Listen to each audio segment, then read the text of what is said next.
ഗൗരി പരിണയം. രചന ശ്രീലക്ഷ്മി പൊന്നു. അവതരണം ഷാഹുൽ മലയിൽ. എഡിറ്റിംഗ് ഷെരീജ് പൂനൂർ. നിർമ്മാണം PNR ക്രിയേഷൻസ്. ഒരു വീണ്ടുമ്പിലെത്തിയതും സിദ്ധാർത്ഥ് പുറത്തിറങ്ങി. പുറകെ തന്നെ വീരഭദ്രനും വിപിയും പ്രവീണും ഇറങ്ങി. അകത്തേക്ക് കയറുമ്പോൾ ഗുണ്ടകളും തോന്നിക്കുന്ന കുറച്ചുപേര് അവരുടെ ചുറ്റും വളഞ്ഞു. എവിടെ നാതി, സാറിങ്ങോട്ട് വരും. അതിനൊരുത്തം പറയുന്ന കേട്ട് വീരഭദ്രൻ വിപിയുടെ അടുത്തേക്ക് നീങ്ങി നിന്നു. സിദ്ധാർത്ഥ് പ്രതികാര ഭാഗത്തിലൊന്ന് ചിരിച്ചിട്ട് അകത്തേക്ക് കയറിപ്പോയി. പ്രവീണൊന്നും മനസ്സിലാവാതെ വീർപ്പുമുട്ടി നിന്നു. വൈദു അതിനകത്താണെന്നത് അവനെ പരിഭ്രാന്തനാക്കി. ആഹാ, എത്തിയല്ലോ നമ്മുടെ ഗസ്റ്റ്. പുറത്തേക്ക് വന്ന നരേന്ദ്രനെ കണ്ട് വീരഭദ്രൻ മുഖം ചുളിച്ചു. പുറകെ വന്ന ജോമോനെ കണ്ടപ്പോൾ അവൻ ദേഷ്യം കടിച്ചമർത്തി മുഷ്ടി ചുരുട്ടി പിടിച്ച് നിന്നു. അയ്യോ, വീരഭദ്രൻ സാറോ? സാറിനെ കണ്ടിട്ട് കുറച്ച് ദിവസമായല്ലോ.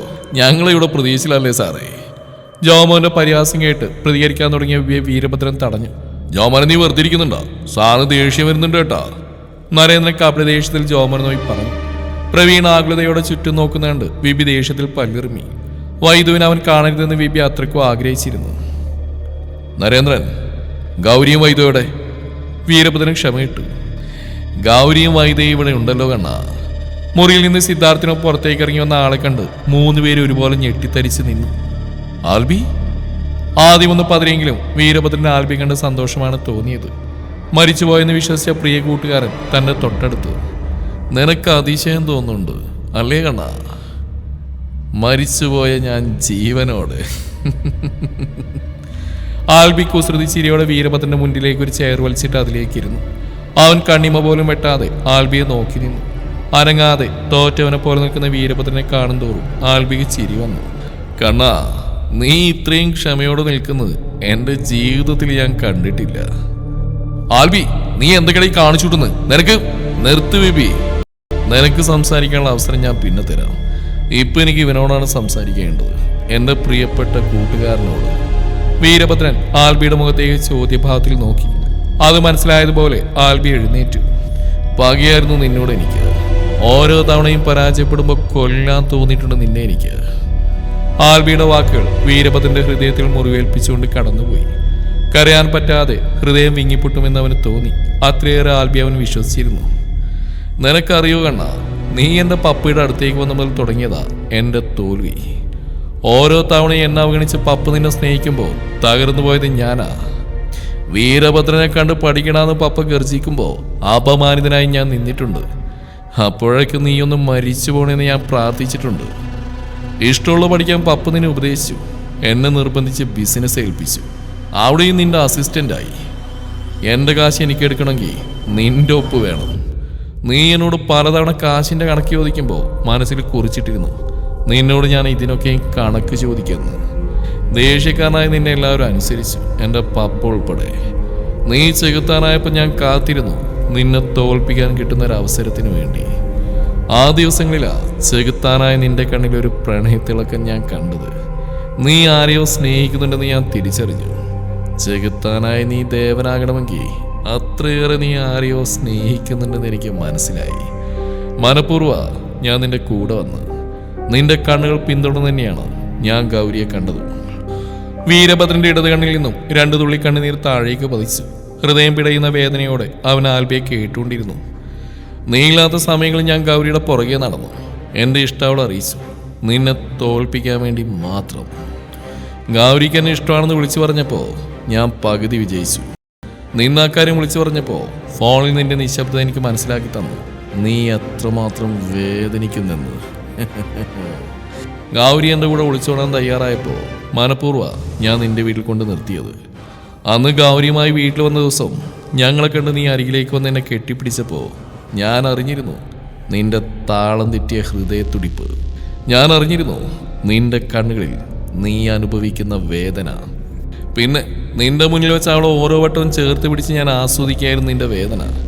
പക്ഷേ എൻ്റെ പ്രതീക്ഷകളെ തെറ്റിക്കുന്നതായിരുന്നു ഗൗരിയുടെ കഥ. അന്ന് സങ്കടം തോന്നിയപ്പോൾ ഞാൻ തിരിച്ചറിഞ്ഞു, അഭിനയിച്ച് ഞാൻ അവളെ സ്നേഹിക്കാൻ തുടങ്ങിയെന്ന്. ഷോപ്പിങ്ങിന് പോയപ്പോൾ മനഃപൂർവ്വ ഞാൻ അവളോട് അടുത്തിടപഴകിയത്. നിന്റെ വേദനയും അസൂയയും കണ്ട് ഞാൻ മനസ്സിൽ ഒരുപാട് സന്തോഷിച്ചു. ബീച്ചിൽ അന്ന് അടിയുണ്ടാക്കിയ ഞാൻ കാരണമാണെന്ന് എനിക്കറിയാം. അവള് വിവാഹം കഴിക്കാനുള്ള തീരുമാനം ഞാൻ എടുത്തപ്പോൾ നിന്റെ ഹൃദയം പൂർണ്ണമായും തകരുന്ന സംതൃപ്തിയോടെ ഞാൻ നോക്കി നിന്നു. എൻ്റെ എല്ലാ പ്രതീക്ഷകളെയും തകിടമറിച്ച് നീ ഗൗരിയുടെ കഴുത്തിൽ താലി കെട്ടി. അവളുടെ മമ്മി എന്നെയാണ് അവൾക്ക് ഇഷ്ടമെന്ന് പറഞ്ഞപ്പോൾ വീണ്ടും ഒരു പ്രതീക്ഷ മനസ്സിലുണ്ടായിരുന്നു. പക്ഷേ അന്ന് മമ്മിയും കൊണ്ട് വന്നപ്പോൾ അവൾ നിഷ്കരണം എന്നെ തള്ളി പറഞ്ഞു. പിന്നെ അവളോട് അടങ്ങാത്ത പ്രതികാരമായിരുന്നു. പിന്നെ ഞങ്ങളെല്ലാം ഒന്നായി. നിന്റെ ശത്രുക്കൾ. നീ സംസാരിക്കാനുണ്ടെന്ന് വിളിച്ചു പറഞ്ഞപ്പോൾ തന്നെ ഞങ്ങൾ പ്ലാൻ ചെയ്തിരുന്നു എൻ്റെ മരണം. അന്ന് നീ എന്നോട് സംസാരിക്കുമ്പോൾ സിദ്ധാർത്ഥും നരേന്ദ്രൻ അവിടെ ഉണ്ടായിരുന്നു. സിദ്ധാർത്ഥിൻ്റെ ഫ്രണ്ട് ഒരു ഡോക്ടറെ കൊണ്ട് ഒരാളുടെ ഡെഡ് ബോഡി വിലക്ക് വാങ്ങി ഞങ്ങൾ അവിടെ ഇട്ട് കത്തിച്ച്. ഡോക്ടറുടെ സഹായത്തോടെ DNA റിപ്പോർട്ട് തിരുത്തിയത് ഞങ്ങളാണ്. കുറച്ച് ദിവസം നീ ജയിലിൽ കിടക്കണമെന്നുണ്ടായിരുന്നു. അതിനിടയിൽ ഗൗരിയെ സ്വന്താക്കി നിന്നെ വട്ടപൂജയാക്കണമെന്ന് വിചാരിച്ചു. എന്നാൽ ഞങ്ങളുടെ കണക്കൂട്ടലുകൾ തെറ്റിച്ച് പ്രവീൺ ജയിലിലും പോയി. ആൽബിയിൽ നെടുവീർപ്പോടെ പറഞ്ഞ് പൂർത്തിയാക്കി. വീരഭദ്രന്റെ കണ്ണുകൾ നിറഞ്ഞൊഴുകി. അവന്റെ കണ്ണുകളിൽ നിന്നൊഴിയ കണ്ണുനീർ കവിളിൽ നിന്ന് തന്റെ വിരൽ കൊണ്ട് തട്ടിത്തെറിപ്പിച്ച് ആൽബി പൊട്ടിച്ചിരിച്ചു. അവന്റെ ചിരിയുടെ മാറ്റൊലി ആ വീട്ടിൽ മുഴങ്ങി കേട്ടു. കണ്ടോ, നിങ്ങളെല്ലാവരും കണ്ടോ ചെകുത്താൻ കരയുന്നത്? ദേഷ്യം കൊണ്ടൊരു കോളേജ് മുഴുവൻ അടക്കി നിർത്തിയവൻ, ശത്രുക്കളുടെ പേടി സ്വപ്നം, പെൺപിള്ളേരുടെ ഹീറോ വീരഭദ്രൻ എന്റെ മുമ്പിൽ കിടന്ന് കരയുന്ന കണ്ടോ? ആൽബി ആ ടാസ്തോടെ തലയിലടിച്ച് പുലമ്പിക്കൊണ്ടിരുന്നു. ഒരു വേള അവന് ഭ്രാന്തിയെന്ന് തോന്നിക്കുന്ന പോലെയുള്ള പെരുമാറ്റം. ആൽബി, നിർത്തണം നിന്റെ നാടകം. ഇവൻ നിന്ന് കരയുന്നത് നിന്നെ പേടിച്ചിട്ടല്ലടാ, നിന്നിലുള്ള വിശ്വാസം തകർന്നതിന്റെ വേദനയിലാടാ അവൻ കരയുന്നത്. വിബിയുടെ അലർച്ച കേട്ട് ആൽബിയുടെ ചിരി പൊടുന്നതിനെ നിന്നു. കൊണ്ടുപോള രണ്ടിനെയും. ആൽബിയുടെ ആജ്ഞ കേട്ട് ജോമോനും നരേന്ദ്രനും മുറിയിലേക്ക് പോയി. ഗൗരിയെയും വൈദ്യുവിനെയും അവിടേക്ക് പിടിച്ചു വലിച്ച് കൊണ്ടുവന്നു. അവരുടെ വായ തുണി കൊണ്ട് മൂടിക്കെട്ടിയിരുന്നു. കൈ രണ്ടും പുറകിലേക്ക് കെട്ടിവെച്ചിരുന്നു. വൈദ്യുവിനെ കണ്ടതും പ്രവീണും വിബിയും ഒന്നിച്ച് മുന്നോട്ടാഞ്ഞു. പക്ഷെ അവരുടെ കഴുത്തിൽ വെച്ചിരിക്കുന്ന കത്തികൾ കണ്ടപ്പോൾ നിസ്സഹായരായി അവർ നോക്കി നിന്നു. ഗൗരിയുടെ കണ്ണുകൾ വീരഭദ്രന്റെ മുഖത്തായിരുന്നു. അവന്റെ നിറഞ്ഞ മിഴികൾ അവൾ വേദനയോടെ നോക്കി നിന്നു. വൈദ്യു പ്രവീണിനെ നോക്കി സംശയത്തിൽ മുഖം ചുളിച്ചു. എവിടെയോ കണ്ണു മറന്ന പോലെ അവൾ വീണ്ടും വീണ്ടും നോക്കുന്ന കണ്ട് പ്രവീണിന്റെ മനസ്സിൽ മഞ്ഞു വീണ തണുപ്പുടർന്നു. വിബിയുടെ മനസ്സ് അത് കണ്ട് എരിയുകയായിരുന്നു. അവന്റെ ഹൃദയമിടിപ്പ് കൂടി. വൈദ്യുവിന്റെ കാര്യത്തിൽ അവന് ഭയം തോന്നി. വീരഭദ്രൻ ആൽബിയെ തന്നെ ദയനീയമായി നോക്കി നിന്നു. ഇവനു വേണ്ടിയാണോ ഞാൻ പപ്പയോട് വാശി പിടിച്ചത്? ഇവനു വേണ്ടിയായിരുന്നോ ഞാൻ എൻ്റെ ദേവിയെ വേണ്ടെന്ന് വെച്ചത്? ഇവനെയാണോ ഞാൻ ആത്മാർത്ഥമായി സ്നേഹിച്ച് കഴിഞ്ഞ കുറേ ദിവസങ്ങളായി കണ്ണീരൊഴുക്കിയത്? ആൽബി ഗൗരിയുടെ അടുത്തേക്ക് വന്ന് അവളുടെ വായ മൂടിയിരുന്ന തുണി വലിച്ചെടുത്തു. നീ ഒരുപാട് സുന്ദരിയാ. നിന്റെ സൗന്ദര്യം ഒരു വട്ടെങ്കിലും എനിക്ക് ആസ്വദിക്കണം. നീ പേടിക്കണ്ട, അവൻ അനങ്ങില്ല. അനങ്ങിയ ഈ കത്തി നിന്റെ കഴുത്തു തരുന്ന അകത്തേക്ക് കയറുന്നവന് നന്നായിട്ട് അറിയാം. ഒരു വട്ടെങ്കിലും ഞാനൊന്ന് ജയിച്ചോട്ടെ പെണ്ണേ. വഷളൻ ചിരിയോട് അവിടെ കവിളിൽ തൊടാൻ കൈ ഉയർത്തിയതും ആൽബി ഭിത്തിയിലേക്ക് തെറിച്ച് വീണു. ആൽബി ഭിത്തിയിൽ പോയിടിച്ച് നിലത്തേക്ക് വീണു. തലയൊന്നു കുടഞ്ഞ് മുന്നിലേക്ക് നോക്കിയപ്പോൾ ദേഷ്യത്തിന്റെ എല്ലാ തീവ്രതയോടും കൂടി നിൽക്കുന്ന വീരഭദ്രനെ കണ്ട് അവൻ വിറച്ചുപോയി. അവൻ ചെകുത്താനായി മാറിയിരുന്നു.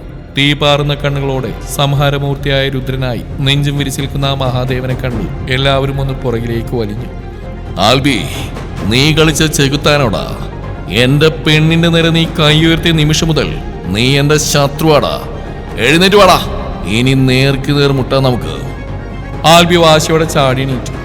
നിനക്ക് പിന്നെയും അഹങ്കാരം. വൈദ്യുവിന്റെ പിന്നിൽ കത്തിയുമായി നിൽക്കുന്ന ഗുണ്ടയെ നോക്കി ആൽബി തലയാട്ടി. അവൻ വൈദ്യുവിന്റെ കഴുത്തിലേക്ക് കത്തിയേർത്തവും ചെകുത്താൻ കാറ്റുപോലെ അവന്റെ അടുത്തേക്ക് ചെന്ന് അവന്റെ കയ്യിൽ പിടിച്ചിറക്കി മുന്നോട്ട് വലിച്ച് കൈകൊണ്ട് അവന്റെ കഴുത്തിലേക്ക് ഇടിച്ചു. മുന്നോട്ടാഞ്ഞ് അവന്റെ നടുവിൽ ആഞ്ഞു തൊഴിച്ച് വീരഭദ്രന്റെ കരുത്തിൽ അവൻ പുറത്തേക്ക് തെറിച്ചുപോയി. ഗുണ്ടയിൽ നിന്ന് പിടിവിട്ട വൈദ്യു ഒരു കറക്കത്തിലൂടെ നിലത്തേക്ക് വീഴാൻ തുടങ്ങിയതും വിബി അവളെ പിടിക്കാനായി മുന്നോട്ടാഞ്ഞു. പക്ഷേ പ്രവിയുടെ കൈകൾ അവളെ താങ്ങിയിരുന്നു. വിബി ഗൗരിയുടെ കയ്യിലെ കെട്ടെല്ലാം അഴിച്ചു. ഗൗരി വൈദ്യുവിന്റെ അടുത്തേക്ക് ഓടി അവളെ പ്രവീണിൽ നിന്ന് പിടിച്ചു മാറ്റി. നരേന്ദ്രൻ ഗൗരിയെ പിടിക്കാനാഞ്ഞതും വിബി അവന്റെ കാലിൽ ആഞ്ഞു തൊഴിച്ചു. നിലത്തേക്ക് വീണ നരേന്ദ്രന്റെ കഴുത്തിൽ കാല് വെച്ച് ഞെരിച്ചുകൊണ്ടിരുന്നു. ആൽബി വീരഭദ്രൻ നേരെ കുതിച്ചു. കയ്യിലിരുന്ന കത്തി അവന് നേരെ വീശിയപ്പോൾ വീരഭദ്രൻ കരുതലോടെ ഒഴിഞ്ഞു മാറി. ഒരു വട്ടം നെഞ്ചിനരിൽ കൂടി കത്തി കടന്നുപോയി. പിന്നെ കഴുത്തിലേക്ക് നീണ്ട കത്തി വീരഭദ്രൻ കൈകൊണ്ട് തടഞ്ഞതും കയ്യിലൊരു വര പോലെ ചോര വിളർന്നു. കണ്ണീട്ടാ അലറിക്കൊണ്ട് ഗൗരി ആദ്യയോടെ നോക്കി നിന്നു. ചോര കണ്ടത് വീരഭദ്രന്റെ സമനില തെറ്റി. അടുത്ത തവണ തന്നെ നേർക്ക് വീശിയ കത്തിയോടെ ആൽബിയുടെ കയ്യിൽ കറക്റ്റായി പിടിച്ചു. കൈമുട്ടിന് താഴെ ഒരു കൈകൊണ്ട് വെട്ടുകൊടുത്തു. കത്തി ദൂരേക്ക് തെറിച്ചു വീണു. വിബിയുടെ നേരെ വന്ന സിദ്ധാർത്ഥിനെ വിബി കാലിൽ പിടിച്ചു വലിച്ച് നിലത്തേക്ക് ഇട്ടു. ദേഹത്ത് കയറിയിരുന്ന അവന്റെ മൂക്കിലേക്ക് മുഷ്ടിയുരുട്ടി പ്രഹരിച്ചു. വീരഭദ്രന് ഇരു കൈകളിലുമായി 2 ഗുണ്ടകൾ പിടിച്ചപ്പോൾ ജോമോനിൽ ഇരുമ്പുതണ്ടുമായി വീരഭദ്രനെ അടിക്കാനായി ഓടി വന്നു. വീരഭദ്രൻ അവരുടെ കയ്യിൽ പിടിച്ച് തന്നെ ഉയർന്നു പൊങ്ങി. ജോമോനെ നെഞ്ചത്തിനെ കാലുകൊണ്ട് പ്രഹരിച്ചു. ജോമോൻ പുറത്തേക്ക് തെറിച്ചു വീണു. തന്നെ പിടിച്ചിരുന്ന ഗുണ്ടകളെ ഇരു കൈകളെയും ബലമായി അടുപ്പിച്ച് തമ്മിൽ ശക്തമായി മുട്ടിച്ചു. ഒരു നിലവിളിക്കൊപ്പം അവർ ഇരുസൈഡിലുമായി വീണു. പുറകിൽ നിന്ന് ആൽബി വീരഭദ്രന്റെ കഴുത്തിലായി കയറുകൊണ്ട് കുരുക്കിയിട്ട് വലിച്ചു മുറുക്കി. പിടിവിട്ട് പതിരിപ്പോയെങ്കിലും കയറിൽ പിടിച്ചതിന്റെ മുന്നിലേക്ക് ഊക്കോടെ വലിച്ചു. ആൽബി മുന്നിലേക്ക് വന്ന് വീണു. ആൽബി പിടഞ്ഞെണീറ്റ് ജനൽ ചവിട്ടി തന്നെ വീരഭദ്രന്റെ നെഞ്ചിലേക്ക് ആഞ്ഞു തൊഴിച്ചു. വീരഭദ്രൻ ഒന്ന് പുറകോട്ട് പോയി. പക്ഷെ കാലുറപ്പിച്ചൊന്ന് കറങ്ങിപ്പൊങ്ങി ആൽബിയുടെ കഴുത്തിലേക്ക് ആഞ്ഞു ചവിട്ടി. ആൽബിയും പുറത്തേക്ക് തെറിച്ചുപോയി. വീരഭദ്രൻ പുറത്തേക്ക് ചാടി ഇറങ്ങി. ഗൗരിയുടെയും വൈദുവിന്റെ അടുത്തേക്ക് പോകുന്ന ഗുണ്ടകളെയൊക്കെ വിബി തടഞ്ഞുകൊണ്ടിരുന്നു. സിദ്ധാർത്ഥ് ഒരു വലിയ തടിയുമായി വന്ന് പ്രവീണിനെ തലങ്ങും വിലങ്ങും അടിക്കാൻ തുടങ്ങി. കാലുകൾ ദുർബലമായ പ്രവീണിന് അവനെ തടുക്കാൻ കഴിഞ്ഞില്ല.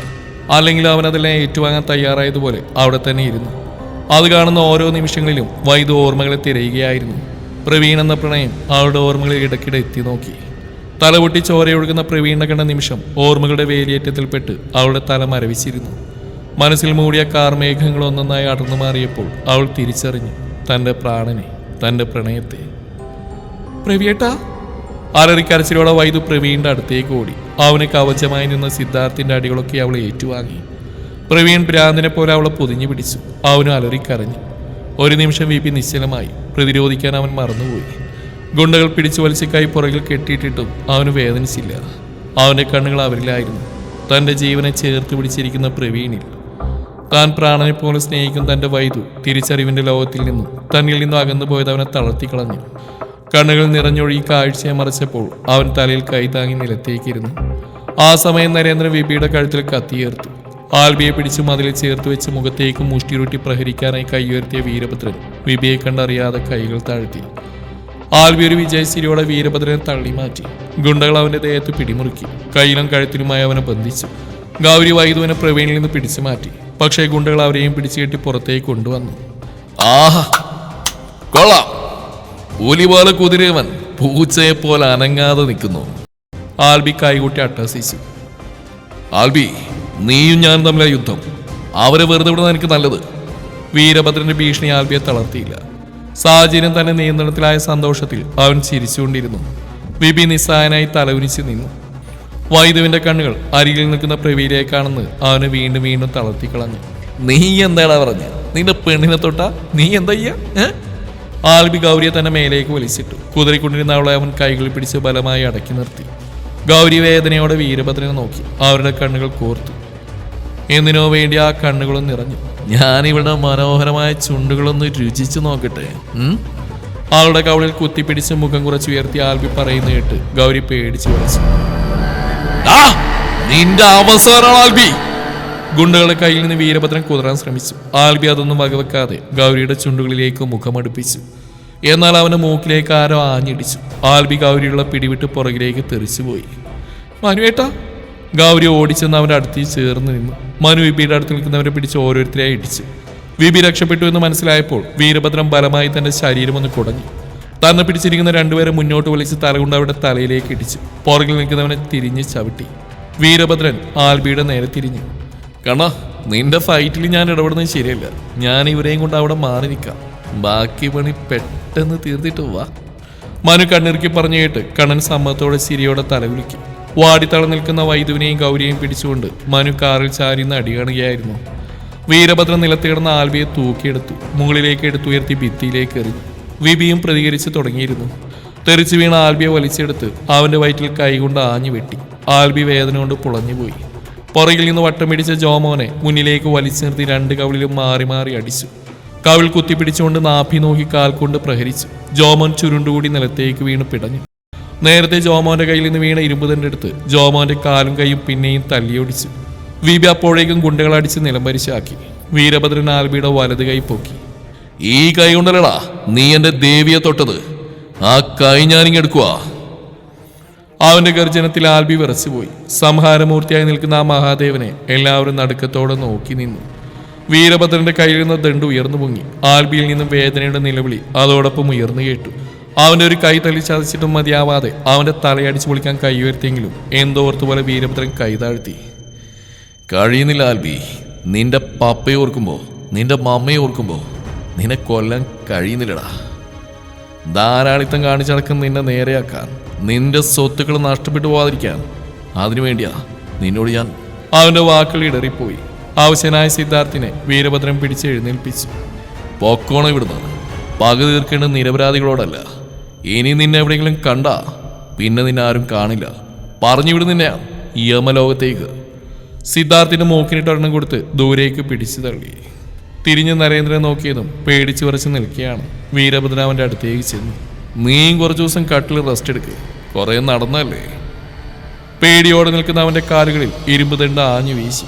കാലുകൾ പൊട്ടി രക്തം വന്നിട്ടും മതിയാവാതെ അവൻ അടിച്ചുകൊണ്ടിരുന്നു. എല്ലുകൾ ഒടിഞ്ഞു നുറുങ്ങിയെന്ന് ഉറപ്പായപ്പോൾ അവൻ ഇരുമ്പ് ദണ്ട് ദൂരേക്ക് വലിച്ചെറിഞ്ഞു.